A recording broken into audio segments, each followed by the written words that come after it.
അപ്പോൾ ഞാൻ ഈ ഒരു വീഡിയോ എടുക്കുമ്പോഴേ നമ്മളെ കാത്തുമ്പിൻ്റെ അവിടെ കിടന്നുറങ്ങണം കേട്ടോ. നല്ല ഉറക്കാണ്. 36 ഉച്ചയ്ക്ക് ശേഷം ഉണ്ടെങ്കിൽ നല്ല ഉറക്കാണ് കേട്ടോ. അപ്പോൾ ആദ്യം തന്നെ 36 വീഡിയോ നമുക്ക് കാണാം. ഇന്നെന്താണെന്ന് അറിയാം, ഇന്നൊരു പുതിയ സംഭവം കൂടി ഉണ്ടായി. നമ്മളെ കാർത്തുമ്പി ഞങ്ങളെ വർക്ക് ഏരിയൻ്റെ അവിടേക്ക് ഒരു ചേര വലിഞ്ഞ് കയറുന്നു കേട്ടോ. അപ്പോൾ ചേരനെ കാർത്തുമ്പിയും അതിൻ്റെ കുട്ടികൾ 3 പേരും കൂടിയിട്ട് വലിച്ച് പുറത്ത് വിട്ടിട്ട് അവിടെ ഇട്ടിട്ട് തല്ലിക്കൊന്നു. അതാണ് ഇന്നത്തെ പുതിയ വിശേഷം. അപ്പോൾ അതൊക്കെ കഴിഞ്ഞിട്ടാണ് കാത്തുമ്പി അവിടെ ആ മതിലിൽ പോയിട്ട് കിടന്നുറങ്ങുന്നത്. അപ്പോൾ അതിനൊന്ന് കണ്ടാലും നമുക്ക് 36 എന്താ ചെയ്യുന്നത് നോക്കാം.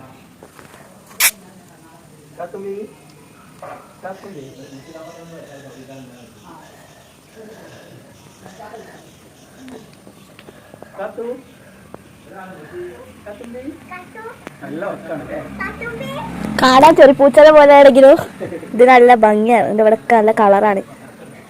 കാണാൻ പുറത്തുനിന്ന് പെട്ടെന്ന് കാണുന്നവർക്ക് പൂച്ചനെ കുറിച്ചൊന്നും വരാത്തവർക്ക് ഇതിനെ കാണാൻ ചെറുപ്പൂച്ചനെ വരെയാണെങ്കിലും ഇതിനകത്ത് ഇതുപോലത്തെ കളറുകളാണ് ഇതിൻ്റെ ഇവിടൊക്കെ ഉള്ളത്. കത്തു